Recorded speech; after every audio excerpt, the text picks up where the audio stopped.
L'encre sur les documents du divorce était à peine sèche. Daniel Hayes eut un sourire narquois en regardant son ex-femme, Audrey, qu'il jugeait insignifiante, sortir de sa vie avec seulement les vêtements qu'elle portait sur le dos. Il avait gagné. Il avait gardé la maison, le portefeuille d'actions et sa propre liberté. Il regardait depuis la fenêtre du bureau de son avocat, s'attendant à la voir héler un taxi sous la pluie. Mais aucun taxi ne vint. Une Maybach sur mesure, d'une valeur de 21 millions de dollars, se gara le long du trottoir.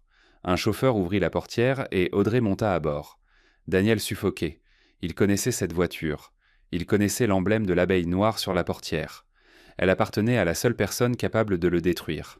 La réunion n'était qu'une formalité, le couronnement final pour Daniel Hayes. Le bureau au 48e étage de Pendleton & Sant était un sanctuaire d'acajou et d'argent ancien et discret. Derrière les baies vitrées, l'horizon de New York était le reflet net et froid du propre triomphe de Daniel. Il était affalé dans un fauteuil en cuir, incarnation même de la victoire magnanime. Face à lui était assis son avocat, Arthur Pendleton, un homme dont le sourire n'atteignait jamais les yeux. Et à côté d'Arthur, petite et silencieuse, se tenait Audrey. « Bon, Audrey, commença Arthur, sa voix dégoulinant d'une sympathie condescendante. Comme nous en avons discuté, Daniel a été extrêmement généreux. Une compensation de 50 000 dollars, compte tenu de votre, disons, modeste contribution, est un geste significatif. » Daniel l'observait. Elle portait une simple robe beige qu'il avait toujours détestée. Elle la faisait se fondre dans le mobilier. Ses cheveux sombres étaient tirés en un chignon strict, révélant l'ovale pâle et parfait de son visage. Pendant 10 ans, ce visage avait été le sien. Un bel ornement passif et, il fallait l'admettre, ennuyeux. Il l'avait trouvée dans une petite galerie d'art, une fille tranquille s'intéressant à des artistes obscurs. Il l'avait façonnée, lui avait donné une vie dont elle n'aurait pu que rêver, et elle l'avait payée en retour en étant simplement là, occupant silencieusement l'espace. Maintenant, il passait à la vitesse supérieure. Isabella, 24 ans, une personnalité explosive, une influenceuse dont l'énergie vibrante correspondait à sa propre ascension fulgurante chez Apex Innovations. Il était sur le point de conclure l'affaire du projet Oracle, une acquisition à 9 chiffres qui ferait de lui une légende. Il ne pouvait pas avoir une femme fantôme. Il lui fallait une partenaire qui brille. « As-tu des questions, Audrey » demanda Daniel sur le ton d'un professeur patient. Le regard d'Audrey, jusqu'alors fixé sur la table polie, se leva. Ses yeux étaient d'un gris profond, illisible. Elle ne regarda pas Arthur, mais droit dans les yeux de Daniel. « Non, Daniel, je n'ai pas de questions. » Sa voix était claire, ni faible, ni tremblante, juste vide. Cela le perturba un instant. « Eh bien, alors ?» Arthur fit glisser le dernier document vers elle. « Si vous voulez bien signer ici et ici. » Audrey prit le lourd stylo plaqué or. Daniel observa sa main, ferme, sans le moindre tremblement. Elle signa « Audrey Carolina », son nom de jeune fille. Le trait était fluide et déterminé. Elle n'avait pas été Audrey Carolina depuis 10 ans. Elle repoussa le papier et se leva. Elle ne pleura pas, ne fit pas de scène, n'implora pas et ne lança pas d'insultes. Elle se tourna simplement, se dirigea vers la porte et l'ouvrit. « Audrey, attends » dit Daniel agacé. « Le chèque. Arthur a ton chèque. » Audrey s'arrêta, toujours dos à lui. « Tu peux le garder, Daniel.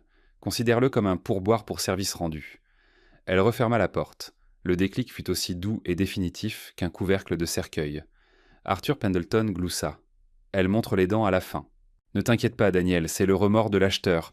D'ici lundi, elle sera de retour pour ce chèque. » Daniel se mit à rire. L'inquiétude passagère s'était dissipée.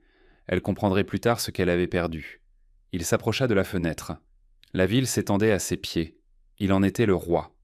Il vérifia son téléphone. Isabella lui avait déjà envoyé 3 selfies séduisants.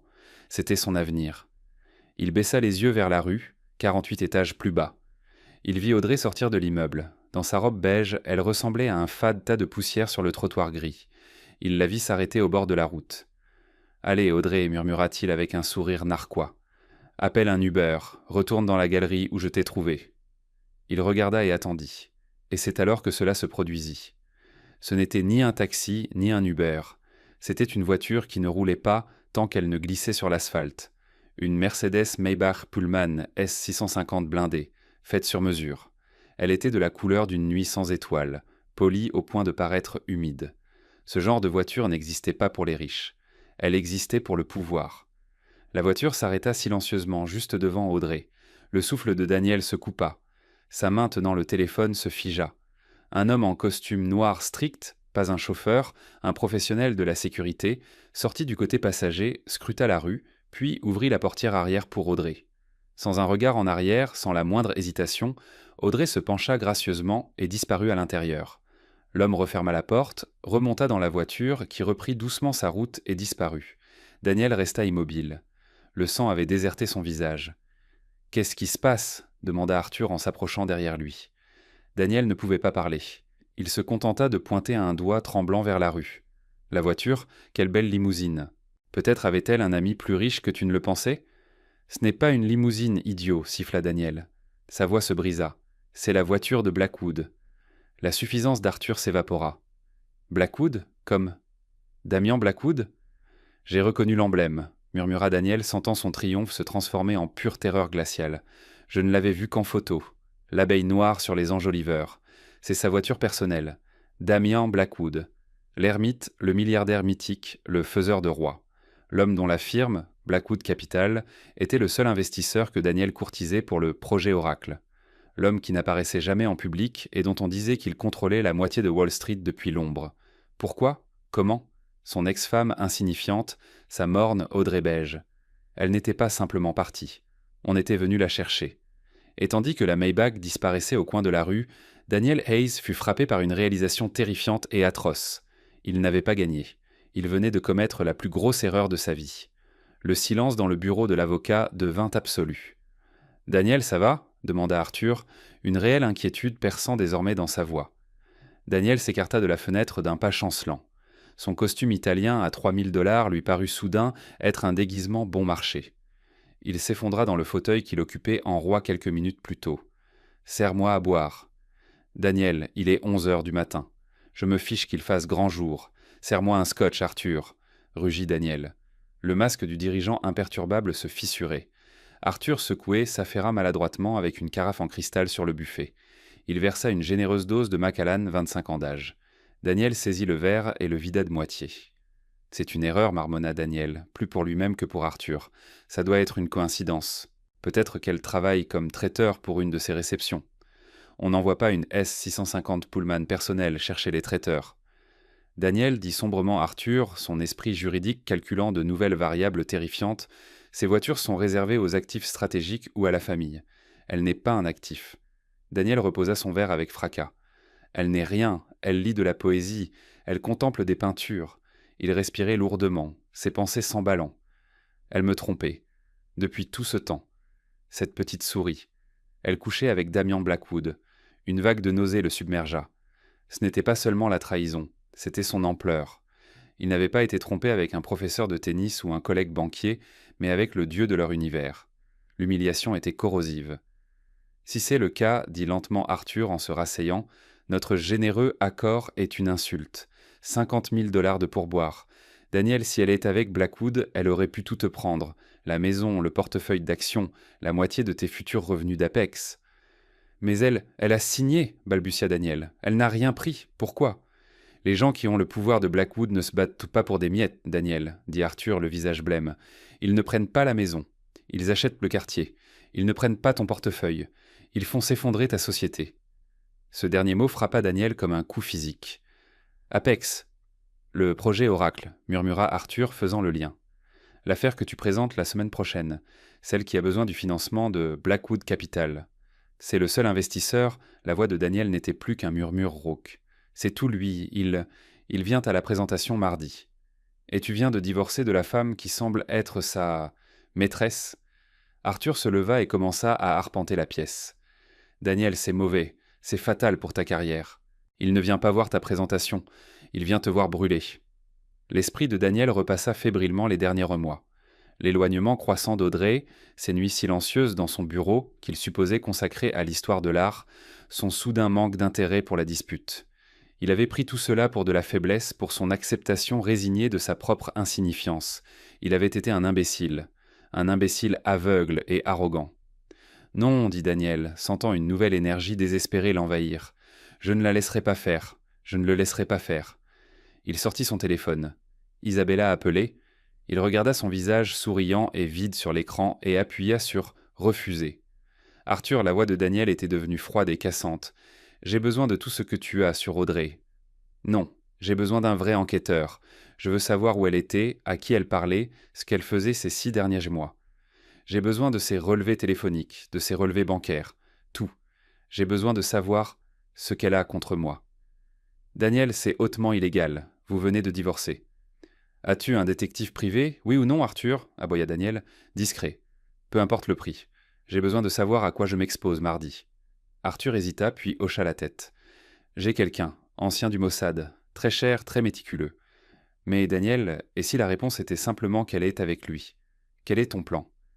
Daniel rajusta sa cravate d'un geste sec. Il était un requin. Il avait toujours été un requin. Il n'avait simplement pas réalisé qu'il nageait dans le même océan qu'un léviathan. Mon plan, c'est le projet Oracle. Ce projet est impeccable, c'est mon chef-d'œuvre. Il vaut 1 milliard de dollars. Facile. Blackwood est un homme d'affaires. Il ne va pas renoncer à une idée à 1 milliard de dollars parce que sa nouvelle petite amie a une vendetta contre moi. Il veut gagner de l'argent. Et je vais lui montrer l'argent. Il termina son scotch. Je vais assurer cette présentation mardi. Je vais l'assurer avec un tel brio que Blackwood sera forcé de me respecter. Il verra que, quels que soient là les services qu'Audrey fournit, c'est moi qui peux vraiment le rendre riche. Arthur ne semblait pas convaincu. Et Audrey? Et si elle est à la réunion? Le visage de Daniel s'assombrit. Elle n'y sera pas, c'est une fille de galerie d'art, ça la dépasse complètement. Elle n'est qu'un divertissement passager pour lui. D'ici mardi, il s'en sera lassé, et c'est moi qui signerai le vrai contrat. Il quitta le bureau, mais son assurance était fragile, une coquille vide. Il passa le week-end dans un état de panique contrôlée. Il dit à Isabella qu'il devait travailler, que l'affaire Oracle entrait dans une phase critique. En réalité, il s'était enfermé dans son penthouse, révisant sa présentation, incapable de se concentrer.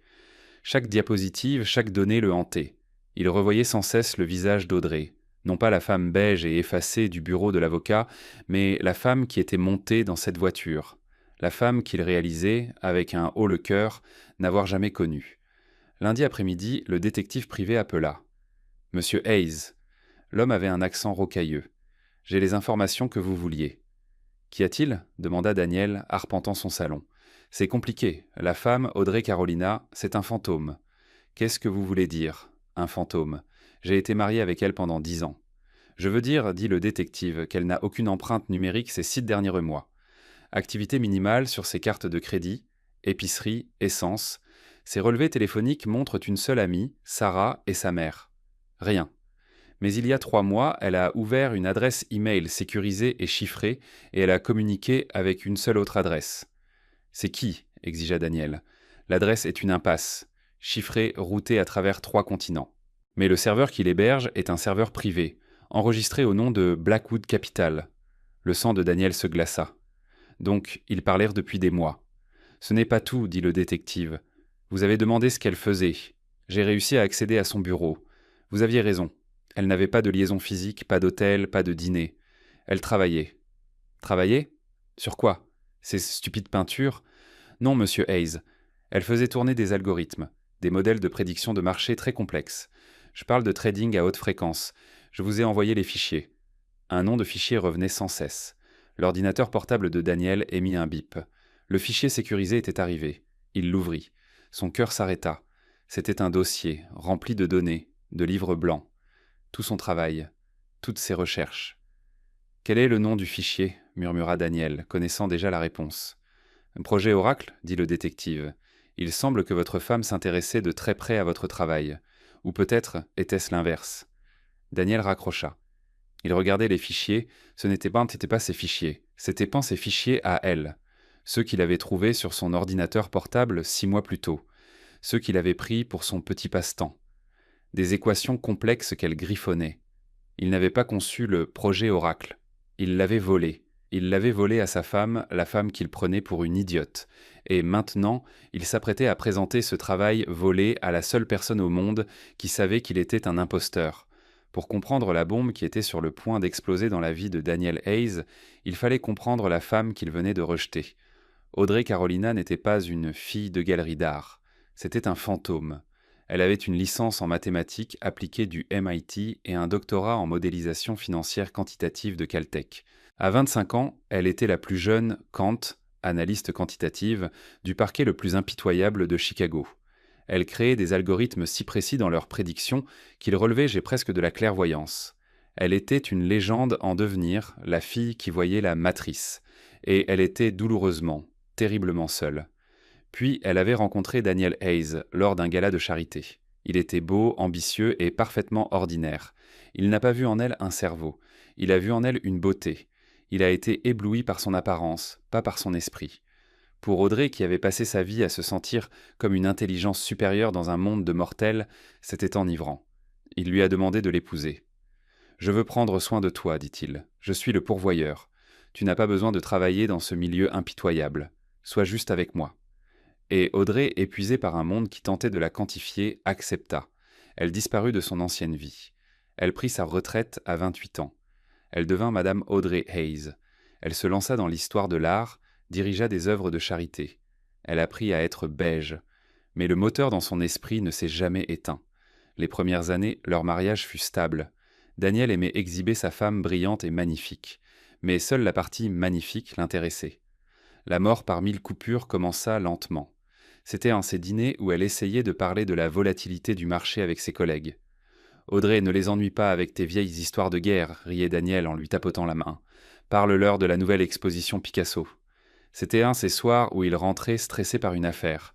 Elle regardait ses données et disait « Daniel, ton modèle de risque est erroné. Tu ne prends pas en compte la volatilité stochastique sur les marchés dérivés. » Il l'embrassait sur le front. « C'est pour ça que je suis vice-président, chérie. Toi, contente-toi de réserver une table au restaurant. » Il n'avait pas besoin d'une partenaire. Il avait besoin d'un tableau. Alors Audrey se retira. Elle retourna à son passe-temps. Dans le bureau qu'il avait construit pour elle, entouré de livres d'art, elle assembla un serveur clandestin. Elle créa un nouvel alias, Carolina, et commença à poster des modèles théoriques complexes sur des forums financiers privés de haut niveau. Elle ne tradait pas, elle créait, construisait des modèles pour le pur plaisir intellectuel. Elle construisit un modèle capable de prédire avec 98% de précision le succès ou l'échec des fusions technologiques en se basant sur les données satellites de leur parking. Elle en construisit un autre capable de suivre le flux d'argent sale à travers les crypto-monnaies. Son personnage, Carolina, devint un mythe, un fantôme dans la machine dont chuchotaient lancés les titans de la finance comme Damian Blackwood. Tous essayèrent de trouver Carolina. Tous échouèrent. Puis, il y a environ 1 an, Daniel commença à parler du projet Oracle.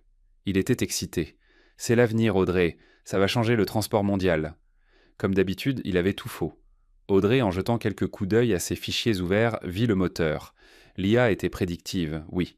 Mais son véritable génie résidait dans sa capacité à analyser et à prédire les ruptures de la chaîne d'approvisionnement avant qu'elles ne se produisent. Ce n'était pas un outil logistique, c'était l'arme de couverture de marché, hedging la plus puissante jamais créée. « Il ne s'agit pas de livraison, Daniel, lui dit-elle un soir. Il s'agit de données. Tu pourrais l'utiliser pour jouer contre le marché des matières premières. Tu pourrais couvrir des économies nationales entières. C'est une arme. » Daniel éclata de rire. « Une arme ? Oh, Audrey, c'est si dramatique. C'est juste un moyen plus rapide d'acheminer des baskets de Chine. Mais c'est mignon d'essayer d'aider. » Il lui tapota la tête. Cette nuit-là, le mariage mourut. Cette nuit-là, Audrey, Carolina, la Cantre, se réveilla. Elle commença son propre travail. Elle prit le code de base du projet Oracle, la partie que Daniel ne comprenait même pas, et en construisit la vraie version. Elle l'alimenta avec des données dont il ignorait l'existence. Elle nomma sa version secrète Oracle Prime. Il y a 6 mois, elle découvrit 2 choses le même jour. Premièrement, elle vit un email sur l'ordinateur de Daniel. Il commençait une liaison avec une influenceuse nommée Isabella. Il envoya un texto à son ami Marcus. « Je remplace enfin la vieille berline fiable par une nouvelle voiture de sport. Tant de mise à niveau. » Deuxièmement, elle découvrit qu'il était venu dans son bureau. Il avait trouvé ses fichiers Oracle Prime et les avait copiés. Il n'avait pas seulement volé l'œuvre de sa vie, il l'avait fait mal. Il n'avait copié que les dossiers de premier niveau.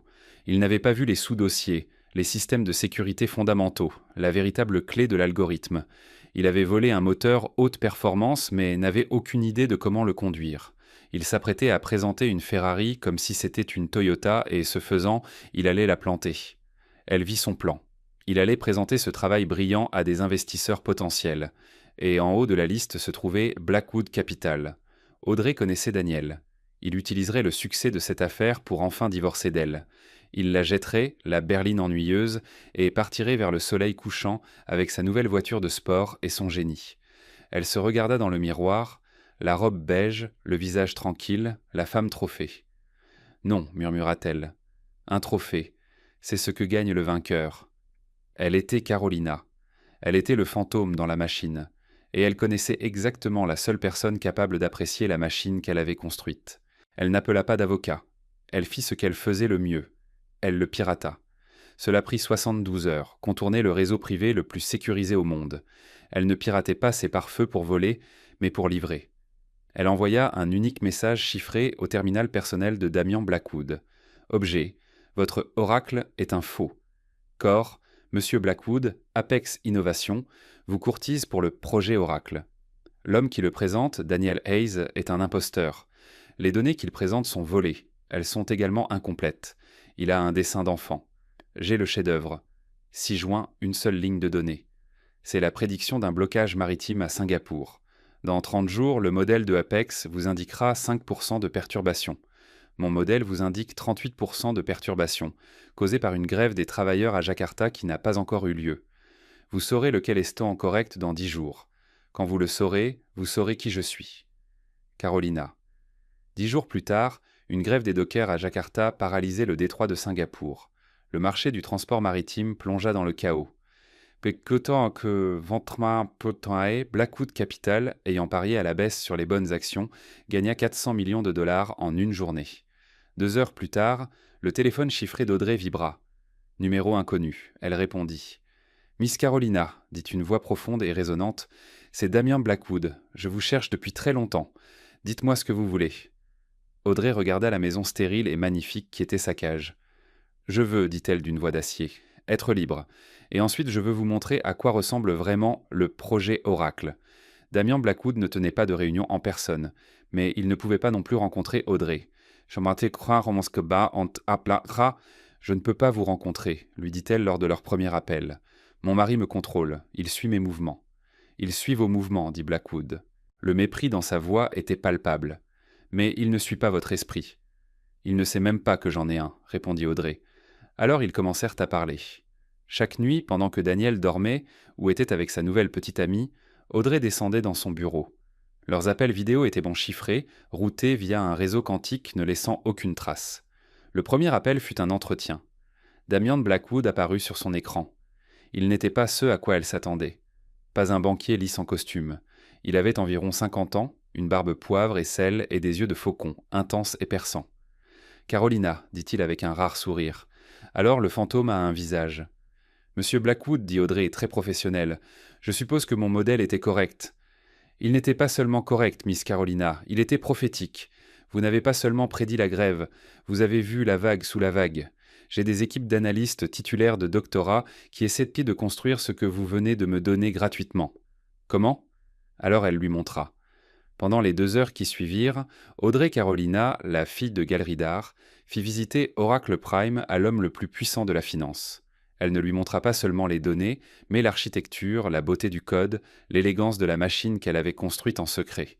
Elle expliqua que le modèle volé par Daniel était un outil rudimentaire. « Il pense que c'est juste un moyen plus rapide de déplacer des boîtes, expliqua-t-elle, ses doigts volant sur le clavier. Il ne voit pas l'élément humain. Son modèle prédit la logistique. Le mien, elle marqua une pause. Le mien prédit le chaos. » Elle lui montra comment Oracle Prime pouvait analyser le sentiment des informations régionales, le croiser avec les modèles météorologiques et prendre en compte les failles du droit du travail pour prédire au jour près où la prochaine crise de la chaîne d'approvisionnement frapperait. « Ce n'est pas seulement un outil logistique, monsieur Blackwood, dit-elle, les yeux brillants. C'est un système mondial d'alerte précoce économique. Dans les bonnes mains, il pourrait stabiliser les marchés. Dans les mauvaises, ou, comme dans le cas de Daniel, les incompétentes, il pourrait les briser. » Damian Blackwood resta silencieux pendant 1 minute entière. « Vous n'êtes pas une Kant, Miss Carolina, dit-il doucement. Vous êtes une artiste, une compositrice, c'est une symphonie. » « C'est une arme, monsieur Blackwood, dit Audrey, répétant les mots qu'elle avait autrefois dits à son mari. Et mon mari s'apprête à vous la livrer. Ou du moins, ses pièces cassées. Non, il ne le fera pas, dit Damian. Il veut mon argent, mon approbation. Qu'allez-vous faire ? Moi, dit Damian en se penchant en avant, je vais assister à cette présentation. Je serai assis au premier rang et je le laisserai présenter son dessin d'enfant. Et ensuite, demanda Audrey, vous entrerez et leur montrerez le chef-d'œuvre ? Le souffle d'Audrey se coupa. Je ne peux pas. Je suis sa femme. C'est compliqué. Non, dit fermement Damian. Vous étiez sa femme. Ce n'est pas un différend familial, Audrey. C'est une extraction d'entreprise. Vous êtes mon actif. Peut-être l'actif le plus précieux que j'ai jamais rencontré. Et je ne laisse pas mes actifs en territoire ennemi. C'était le plan qu'ils avaient renforgé dans l'obscurité numérique. Phase 1, le divorce. Vous devez être irréprochable, insista Damian. Il tentera de prétendre que votre travail fait partie des biens matrimoniaux. Nous devons couper le lien avant de frapper. Donnez-lui tout. Ne prenez rien. Le juge verra un partage simple et à l'amiable. Laissez-le croire qu'il a gagné. Laissez-le signer sa propre condamnation à mort. Phase 2, l'extraction. Le jour où vous signerez, ma voiture attendra. Vous n'irez pas à l'hôtel, vous serez conduite dans mon domaine privé. Mes avocats seront là. Vous signerez un nouveau contrat, non pas en tant qu'employé, mais en tant que partenaire. Phase 3, la présentation. Daniel Hayes doit être autorisé à échouer sur la plus grande scène possible. Il doit être exposé non pas comme un mauvais mari, mais comme un imposteur. Je ne tolère pas l'incompétence. Pendant les 2 mois suivants, Audrey joua le rôle de l'épouse brisée. Elle laissa Daniel se montrer généreux. Elle accepta toutes ses conditions, le laissa, lui et son avocat, la dominer. Elle emballa ses tenues beiges. Pendant tout ce temps, elle perfectionnait Oracle Prime, travaillant avec l'équipe de Damian, intégrant sa vaste infrastructure de données à son moteur révolutionnaire. Le jour du divorce, elle entra dans ce bureau d'avocat en sachant exactement ce qui l'attendait. Lorsqu'elle signa Audrey Carolina, ce fut la résurrection du fantôme. Quand elle quitta cet immeuble, elle ne fuyait pas un mariage. Elle marchait vers son trône. Lorsqu'elle se glissa sur le cuir souple de la Maybach, le monde devint silencieux. L'insonorisation était absolue. Le chauffeur tendit silencieusement une bouteille d'eau fraîche et une tablette chiffrée. Un instant plus tard, un appel vidéo s'établit. C'était Damian. « C'est fait ?» demanda-t-il. Audrey but une longue gorgée d'eau. Elle leva les yeux vers la fenêtre du 48e étage, où elle pouvait à peine distinguer la silhouette minuscule et furieuse de son ex-mari. « Oui, dit Audrey. » Un petit sourire froid effleura ses lèvres. « L'actif est sécurisé. Phase 2 terminée. »« Bien, répondit Damian. Bienvenue dans le jeu, Miss Carolina. Maintenant, préparons-nous pour mardi. Il est temps de montrer au monde à quoi ressemble un véritable oracle. Mardi, salle de conférence de Apex Innovation. » L'air était électrique, le conseil d'administration était au complet. Le PDG d'Apex, un homme nerveux nommé Jacobs, transpirait dans son costume. Et au premier rang était assis Damian Blackwood. Il était venu seul, sans entourage. Il était simplement apparu, dégageant une aura de pouvoir si absolue que tout le monde dans la pièce avait instinctivement baissé la voix. Daniel Hayes se tenait à l'avant. Costume Dior à 10 000 $, Patek Philippe au poignet. Il était le portrait du succès. Mais c'était un mensonge. Il n'avait pas dormi depuis 72 heures. Le rapport de l'enquêteur était dans sa mallette comme une bombe. Il savait qu'elle l'avait écrit. Il savait que Blackwood savait. Mais que pouvait-il faire? Reculer? Admettre qu'il était un imposteur? Non. Son seul coup était d'avancer. Son seul espoir était que sa performance soit si convaincante que Blackwood... Quoi? Lui pardonne? Voit dans lui un vrai talent? C'était un pari désespéré, mais c'était le seul qu'il avait. « Messieurs, commença Daniel, sa voix étonnamment ferme, et Monsieur Blackwood, nous sommes ici aujourd'hui pour parler de l'avenir. Pas seulement l'avenir d'Apex, mais l'avenir du commerce mondial. Nous sommes ici pour le projet Oracle. » Il appuya sur la télécommande. Pendant les 45 minutes suivantes, Daniel donna la performance de sa vie. Il était charmant et dynamique. Il présenta les données volées. Il exposa le modèle économique défaillant. Il savait qu'il était défaillant. Il savait qu'il était volé. C'était un escroc dansant sur un champ de mine. Il regardait le visage de Damian Blackwood. Rien, pas un frémissement. Et donc, conclut-il, à bout de souffle, avec un modeste investissement de 500 millions de $, le projet Oracle ne se contentera pas de placer Apex au sommet du S&P 500.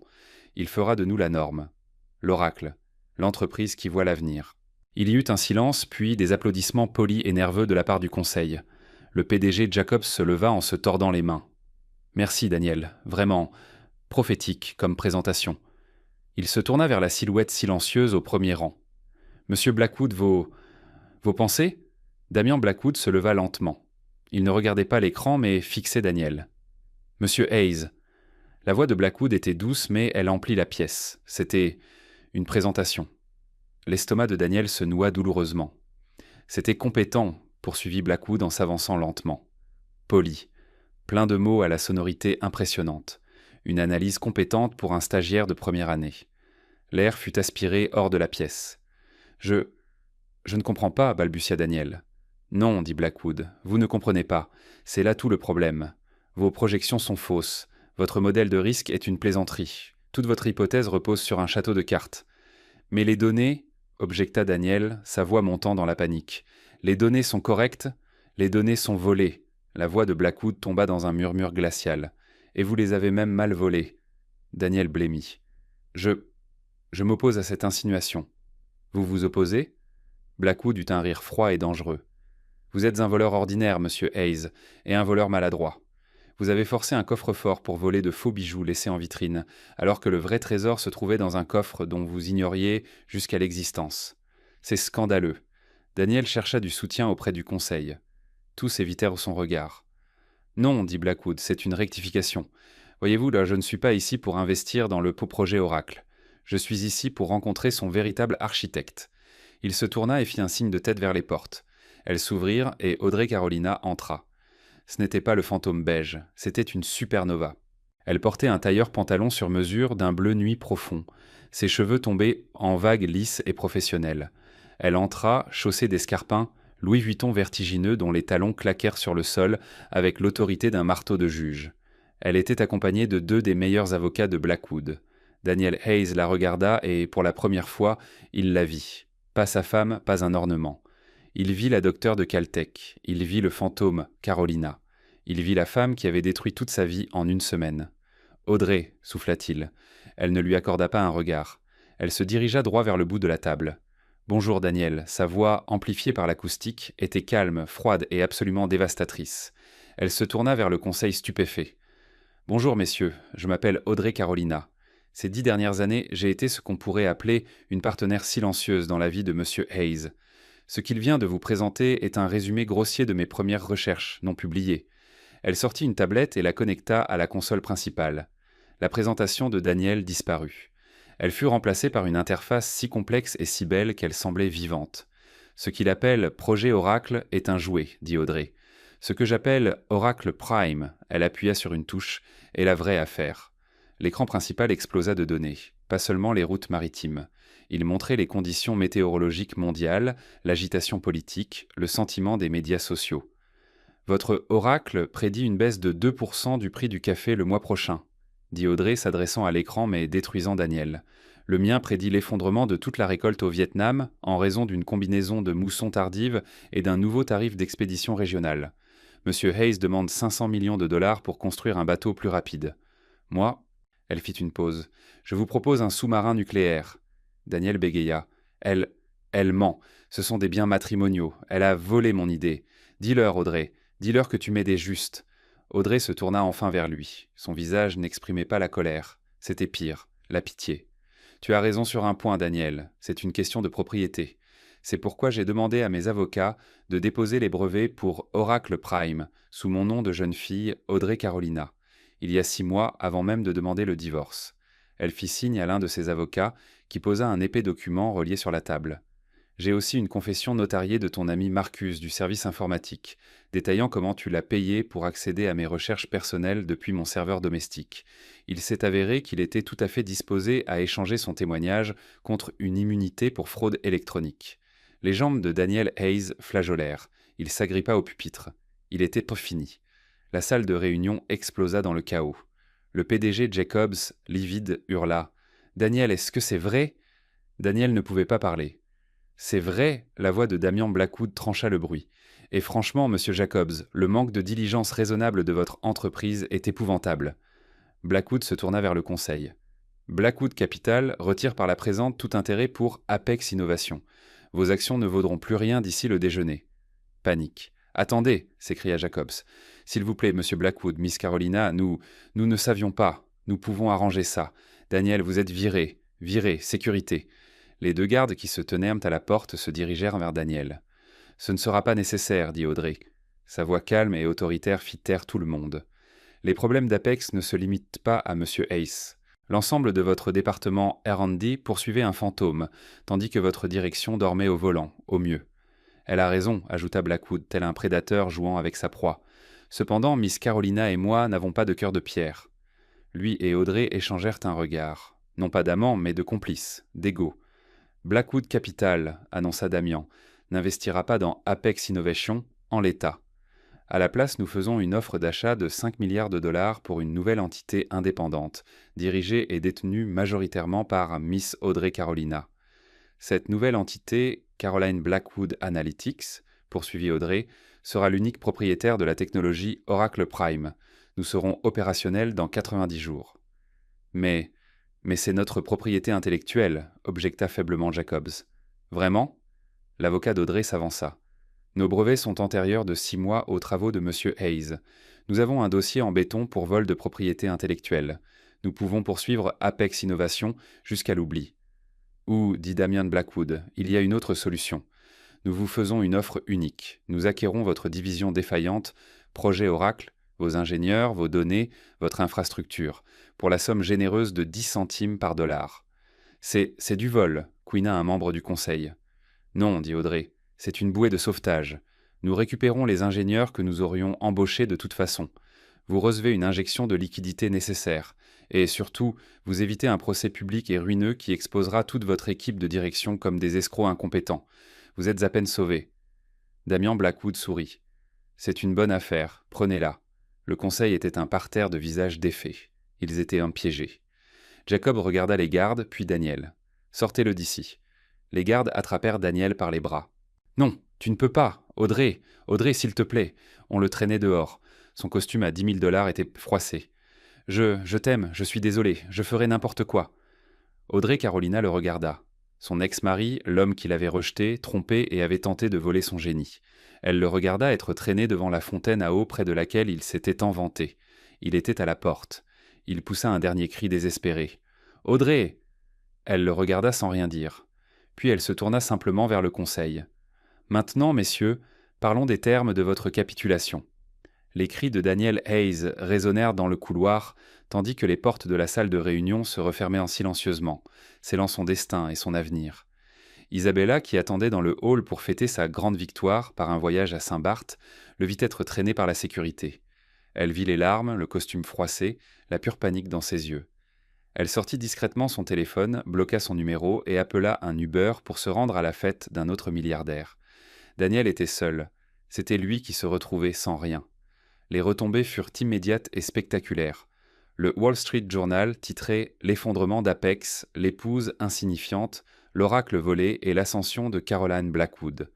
L'article était brutal. Les actions de Apex Innovation perdirent 80% de leur valeur en une journée. À la fin de la semaine, le conseil accepta la bouée de sauvetage de Caroline Blackwood Analytics. 6 mois plus tard, couverture du magazine Forbes, titre « Le fantôme et le roi ». La photo montrait Audrey Carolina et Damian Blackwood. Ils se tenaient dans un immense bureau vitré surplombant Manhattan. Damian à l'arrière-plan, dans l'ombre, Audrey au premier plan, dans la lumière. Elle regardait droit dans l'objectif. Ce n'était pas le regard d'une personne qui joue le jeu, mais de celle qui en définit les règles. Caroline Blackwood Analytics était devenue la société privée la plus valorisée au monde. Remarqua ainsi les encroix quand Oracle Prime ne se contentait pas de prédire le marché. Il le faisait bouger. Audrey l'avait utilisé pour prédire et atténuer une famine mondiale en réacheminant les chaînes d'approvisionnement alimentaire 3 mois avant qu'une sécheresse ne frappe. Elle n'était pas seulement PDG, elle était une force mondiale. Et Daniel Hayes, il vivait dans un studio minable du Queens. Fini le penthouse, le yacht, les costumes. Il croulait sous les procès. Apex le poursuivait pour fraude. Marcus de l'informatique le poursuivait. Audrey, en guise de coup de grâce, l'avait poursuivi pour vol de sa propriété intellectuelle. Elle ne demandait pas d'argent, elle demandait une injonction. Il était au chômage. Le nom Daniel Hayes était un poison dans le monde de la finance. Un jour de novembre pluvieux, Daniel achetait des nouilles instantanées dans une épicerie de quartier. Il portait un vieux manteau taché. Il sortit et une voiture s'arrêta devant lui. Pas une Maybach, une Rolls-Royce Phantom blindée, faite sur mesure. La plaque d'immatriculation indiquait simplement « Carolina ». La vitre arrière se baissa. Audrey était à l'intérieur. Elle était en visioconférence, parlant rapidement en français. Elle leva les yeux et le vit. Elle vit les nouilles, le manteau taché, la coquille vide de l'homme qu'elle avait épousé. Le cœur de Daniel bondit. Une chance. « Audrey !» Il trébucha. « Audrey, s'il te plaît, attends !» La voiture ne bougeait pas. Elle se contentait de le regarder. « Audrey, je suis tellement désolé, implora-t-il, la voix tremblante. Je ne savais pas. Je le jure. Je ne savais pas ce que tu étais. J'ai été un idiot. S'il te plaît, Audrey, je n'ai rien. Je meurs de faim. Audrey continua de le regarder. Elle ne ressentait rien. Ni colère, ni vengeance, ni même satisfaction. Juste une absence. Elle parla enfin. Sa voix, claire et calme, à travers la vitre blindée, le transperça jusqu'aux os. Le problème a toujours été là, Daniel. Quel problème? Tu ne savais tout simplement pas. Elle appuya sur un bouton. La vitre commença à remonter. Non, attends, cria-t-il en tambourinant contre la vitre. Audrey, aide-moi. Non, se dit Audrey alors que la vitre le coupait du monde. Tu n'es pas mon mari. Elle se tourna vers son chauffeur. L'héliport, James. Nous ouvrons le bureau de Singapour. Je veux être dans les airs dans 10 minutes. La Rolls-Royce quitta le trottoir, son mouvement aussi fluide et silencieux que celui d'un requin. Daniel Hayes resta sur le trottoir sous la pluie, serrant ses nouilles. C'était lui qui était resté sur le carreau. C'était lui qui était insignifiant. Et Audrey Carolina avait obtenu bien plus qu'une simple vengeance. Elle était devenue une force. Daniel pensait divorcer d'une souris. Il ne réalisait pas qu'il était en train de libérer un dragon. Une histoire qui prouve que la meilleure vengeance n'est pas seulement de bien vivre, c'est de bâtir un empire. Et la personne que tout le monde sous-estime est souvent celle qui détient toutes les cartes. Que pensez-vous du dernier coup de maître d'Audrey? Pensez-vous que Daniel a eu ce qu'il méritait, ou Audrey a-t-elle été trop froide dans cette scène finale? Dites-moi ce que vous en pensez dans les commentaires ci-dessous. Si vous aimez cette histoire de justice où la femme trophée renverse la situation, rendez-moi un grand service. Cliquez sur le bouton « J'aime », partagez cette vidéo avec quelqu'un qui a besoin de la voir.